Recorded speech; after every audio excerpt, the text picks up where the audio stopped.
Welcome to the Maria Liberati Show, where food meets art, travel, and life. What does food mean to you? Tell me in a recorded soundbite of no longer than 60 seconds or a post of no longer than 50 words. Post on social media with hashtag The Maria Liberati Show. And if your soundbite or quotes are selected to be part of an upcoming segment, I'll send an autographed copy of my book, The Basic Art of Italian Cooking, to you as special thanks. To me, a fine meal is only as good as the wine it's served with. For my listeners over the age of 21, your go-to social beverage of choice just might be wine, in moderation. If so, then this is the podcast episode for you. So let's explore together on a visual trip one of the most scenic spots for winemaking and the art of wine tasting, and a special guest. In the rolling hills of Chianti, a vineyard is tended to by a caring farmer. The vines stand tall as the sun beats down, illuminating the purple hue of the grapes that hang elegantly from its branches. These are the best Sangiovese grapes Mother Nature has to offer. One day they will be fermented into a bottle of Chianti Classico and aged to perfection. This is one of the finest wines you can get your hands on. From a distance, this vineyard looks more like a dream than reality as wide-eyed tourists snap pictures in awe on a trip of a lifetime. They cannot help but get lost in its purple haze and feel as if they are in a living painting. After an eventful day of roaming the countryside filled with wine tastings, these same tourists will indulge in a fragrant meal at a local restaurant where the ingredients are fresh and handled with love and care. They conversate over good meals and fine wine while overlooking a twilight sky bleeding red, orange, and purple. As they see, swirl, sniff, sip, and savor their glasses, there is a feeling of peace that overcomes all of them while taking in that scenery. It's the perfect ending to the perfect day. During my trips to Italy, I've had the opportunity to host wine pairings and tastings and dinners at some of the best and most beautiful wineries the world has to offer. There truly is a science to it, like how red wine should be paired with pasta dishes with red sauce, and white wines with seafood and lighter dishes. These pairings are no accident. It is done to enhance and sharpen the taste of the entire meal. You see, the wines here aren't just any ordinary beverage. They are works of art filled with history that enhance all five of the human senses. So you think you know wine?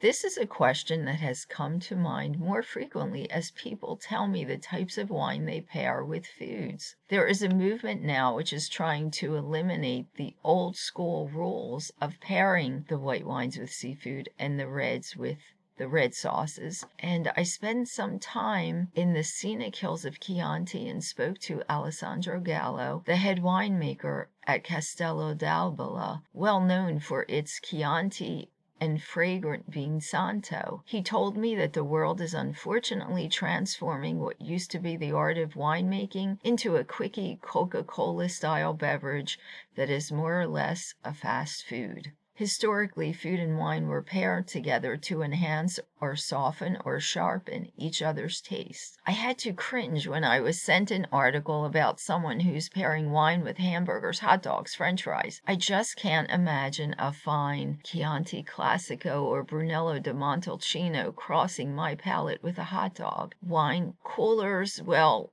that's a whole other subject.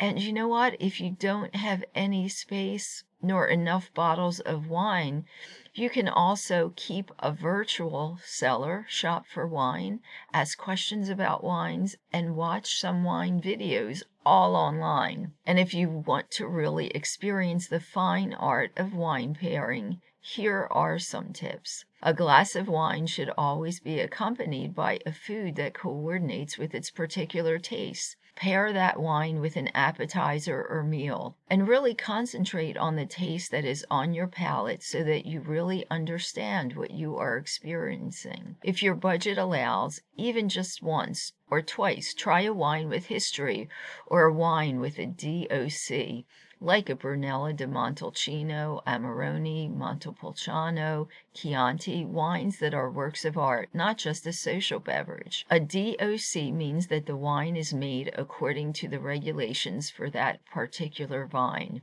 Educate yourself online on the fine art of wines. With so many apps and sites, anyone with a computer can easily get a wine education. And for a yummy pairing, try a bubbly bottle of Bracchetto d'Acqui with a chocolate dessert like Cioccolata e Amore.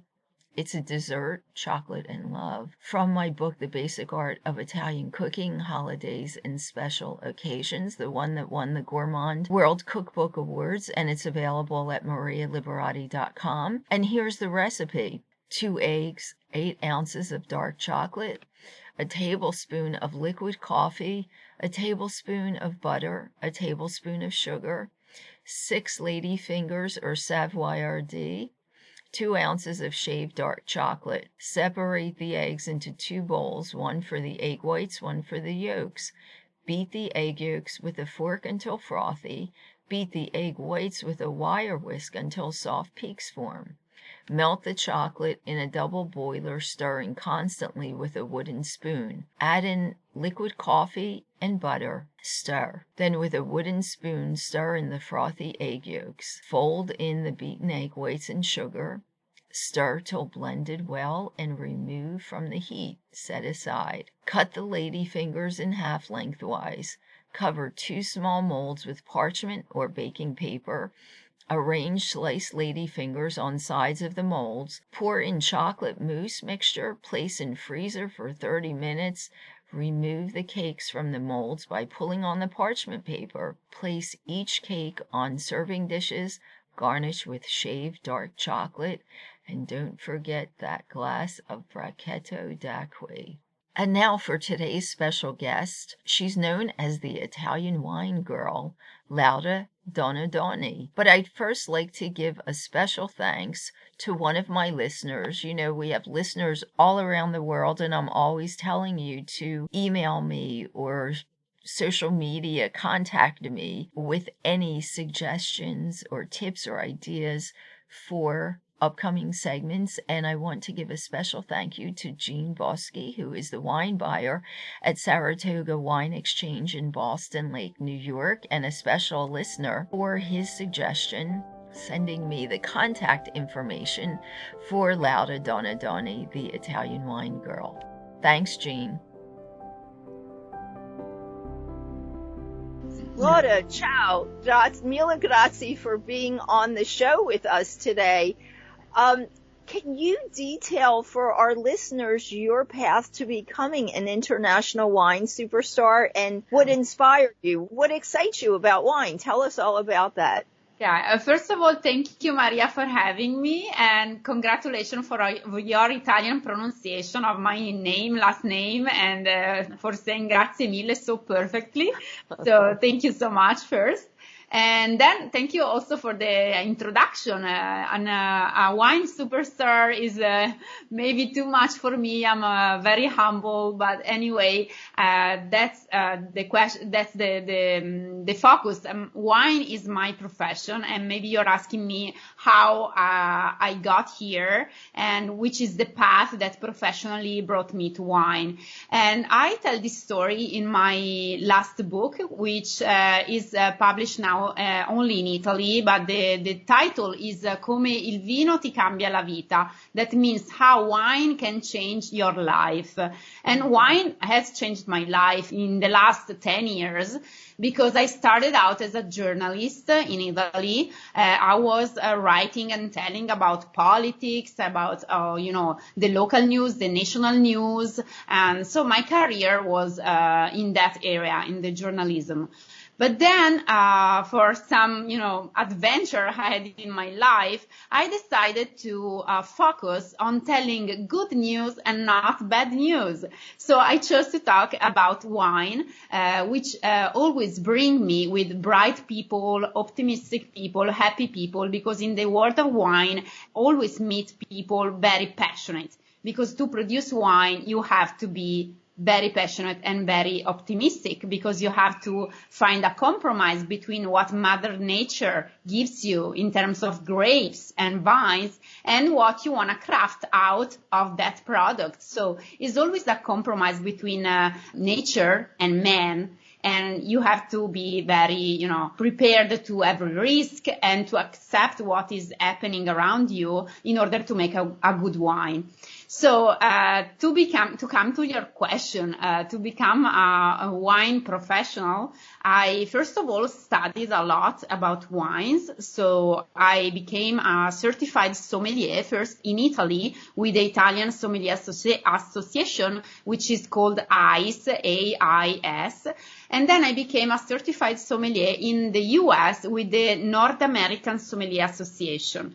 And then I studied with the WSET for the diploma, and then I became a certified wine educator, and then I became a Vinitaly International Ambassador, which is a special certification for Italian wine expert internationally. So first of all, I studied a lot. And then I traveled a lot throughout the wine regions of the world in order to tell the stories of the producers, so to apply my journalistic skills and communication skills to the world of wine. And I created the Italian Wine Girl blog, Instagram channel, YouTube channel, and I started educating people about wine with my media channels. That's what I did at the beginning. Yes. So I know you touched upon or talked about that you've become certified in all these wonderful things. To become a certified sommelier, can you just explain a little bit for our listeners? I don't know that everybody understands what it takes to become to get certified. First of all, a sommelier, this French word, means a wine expert that can give advice to you in order to decide which is the best wine with the right food, or which is the best wine for you based on your preferences. And to give this advice, you must know the most you can about wines. And this means to study all the wines of the world, which are very, very, very numerous.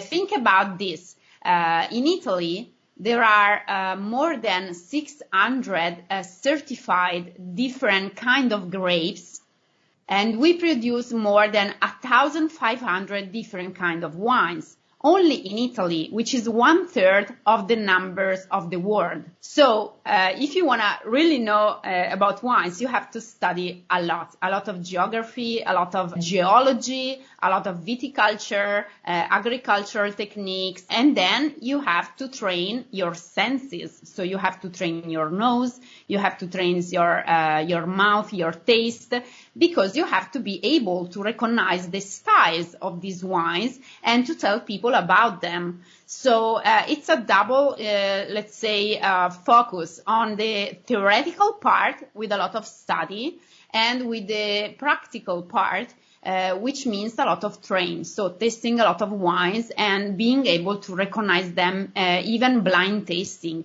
Maybe some of you have seen the movie Somm, which is on Netflix. And there are 3 parts of this movie now. I think the 3rd has come out recently, and they show you the process of become a master sommelier. So the highest level you can reach in this profession, and it takes years and years. And sometimes people have to attempt the exam 9 times, 10 times before successful. It's a tough road, but anyway, it's plenty of satisfaction, and it's really, if it is your passion, it's not hard. I was just going to say, it really has to be your passion then to do that. I know, and I wanted people to understand, it really has to be something you're passionate about, because it is a difficult thing. If it's your passion, then, you're not going to mind doing all of that. Yeah. But that's wonderful. So I wrote an article some time ago about the art of wine tasting, and I had visited and talked with Alessandro Gallo, who is a venologist at Castello d'Albolo in Chianti. Mm-hmm. And he said that the world is unfortunately transforming what used to be the art of winemaking into a quickie Coca-Cola style beverage that is more or less just a fast food now. What are your thoughts on this? Do you see this happening more and more? Yeah, I think he's partially right, because I see in the last years, I've seen wine consumers are less able to wait for the proper time to consume a wine. I explain myself better. So there are some wines that are good to enjoy fresh. As soon as they come out, as soon as they release these wines, are ready to drink. The new vintages are ready to drink. And there are some other wines that benefit from aging and refined even after they are released for many years, and they get better. And unfortunately, the new consumers, and we call them millennials because, we like statistics and numbers, and, the new generation of consumers, the millennials, are more keen to consume ready-to-drink wines. So maybe what he meant is that with this new trend of drinking more like rosé wines, sparkling wines, doesn't leave so much space for long aging wines, so age-worthy wines, let's say. And since you told me you were in Chianti here in Tuscany, actually I'm in Florence now talking to you. Oh my goodness! Nice coincidence. They produce here red wines that are also age-worthy. So I think that maybe he wanted to point out that for them, producing red wines age-worthy is not a good moment, because the new consumers are more keen to consume like fast food wines, ready-to-drink wines, and sometimes the taste should be like more, less, let's say, refined. Yes. To encounter the taste of everybody. So they want to, let's say, homologize. I don't know if I can say. Yes. They want a taste that is the same in different countries. So they tend to produce these Coca-Cola, let's say, easy drinking, very fruity wines that are not expression of a territory, but of a trend, of a consumer trend. This is not good. Yes, no. And I know you had talked about I know you're known as the Italian wine girl, and you have La Cam Wine Agency. Yeah. So can you tell us, do you have any really memorable, most memorable experiences so far doing that you can just give us one or two? You mean about my work?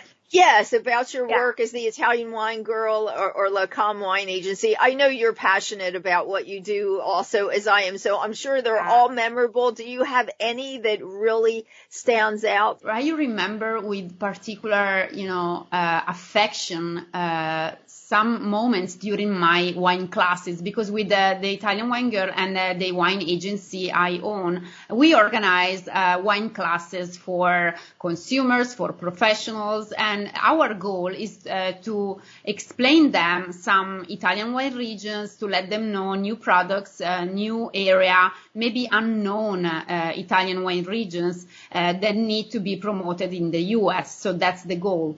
And sometimes, I bring in my classes some really obscure Italian wines that even to pronounce the names is very difficult, for foreign people. Most of the time, the people who attend the classes haven't had that kind of wine before. So it's the first time a professional or a consumer taste that grape variety, which is unique from Italy and you can't easily find in the US. My biggest satisfaction is when they stick their nose in the glass, they smell the flavors coming out from the glass, and their eyes brighten up.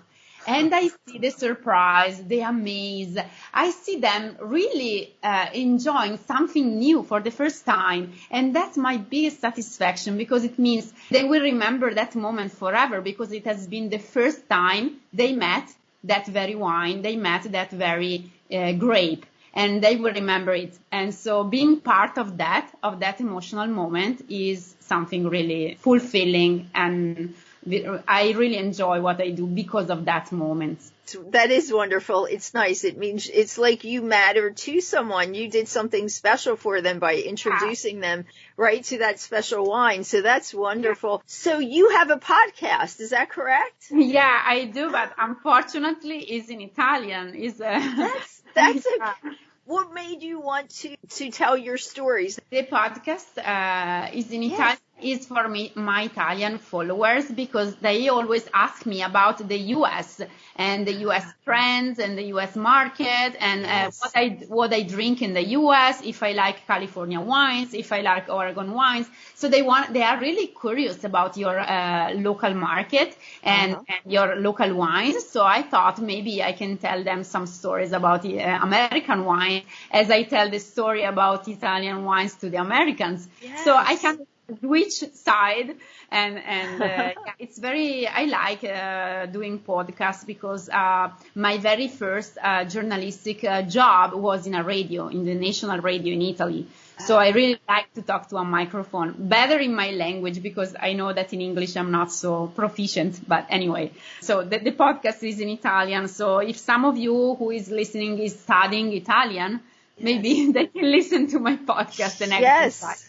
Yes. Oh, that was a wonderful idea. And by the way, you speak English wonderfully. You speak English wonderfully. I speak Italian, but I don't speak it every day. So I'm kind of afraid if I haven't been speaking it for a while, or I would be speaking it here. But most of my listeners are American and speak English. And actually, though, we do have listeners in France. I have about 30% of my listeners in the south of France. Oh, great.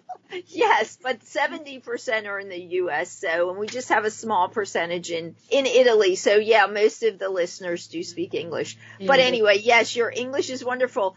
Where can people find all of your work? Like, do you want to tell us about your book? I know you're trying to release that book in the U.S., but, tell us where everybody can find everything and find you. So since most of you are English speaking, I suggest you read my blog. The Italian Wine Girl is all in English. So there are all reportage about Italian wine regions or European wine regions or California, Oregon, Finger Lakes. So it's all wine related and it's in English. Then on my YouTube channel also, I publish videos in English about Italian wine regions. So when I travel across Italy, I vlog. So I do this kind of travel journal in the Italian wine region. So you can find English videos on my YouTube channel. And my main social media is Instagram. And my profile, The Italian Wine Girl, is in English, and also the IGTV, so the Instagram TV account is in English. And if you are Italian, there is my book, Come il vino ti cambia la vita. I hope to translate it very soon. My goal is to publish it in 2021, also in English, because it tells some interesting stories about Italian producers that are more psychological and emotional than wine related. But so I'm trying to find a publisher. Yes, it sounds like they're all wineries that are really extremely passionate and they care about what they do. Read about what the book is about. I think that's really a beautiful story. So yes, if anyone can read Italian, definitely read that, but hopefully we'll get it translated in English so people can appreciate those stories. There is also the Audible version, audiobook, but it's in Italian as well. Oh. Okay. Well, if anyone, does have an understanding of Italian, they're both worth it before the English version comes out. Lauda, I ask all of my guests this very last question at the end. So I don't know if you have any thoughts on it, but I always ask, what does food mean to you? So can you answer that? What does food mean to you? Everybody has different ideas. So yes, can you let us know? Yeah, food to me means memories, because all of my beautiful memories are all food related. I always remember what I had during a dinner, a special meal with my family, with my husband, a special moment in my life. I always celebrate with food and wine. So food for me is a good memory. And I'm laughing only because everybody that is Italian that I've interviewed, including myself, they say something similar, and we all have that idea, isn't it? It's all related to memories and family and big gatherings. Exactly. Yeah, exactly. It's in our DNA. Yes, it is. It's very similar. Lauda, thank you so much again, mille grazie. Thank you for taking time, because I know you're on a tour promoting your book in Italy, and hopefully we'll be able to have you on again. I'm sure we'll be doing some other segments on wine. So thank you so much again. Thank you, Maria. Okay, and then, yes, definitely let me know when you get back from your travels. We will send you the links and everything to this when it is downloaded. That's great. I will be back to California beginning of August. So maybe we can chat further. Yes, maybe we can chat further. Exactly. But the connection here was good. I'm surprised. So it's good. So, bed and breakfast. I'm in the bed and breakfast in the very city center of Florence. So this was the best of the tour. Yeah. Yes. That's probably why you're in a good location. I know I told you I spoke to somebody in La Marque and the reception was terrible. So I'm glad. Okay, great, Laura. Thank you. And I will be talking to you. Ok, grazie, ciao. Grazie, ciao.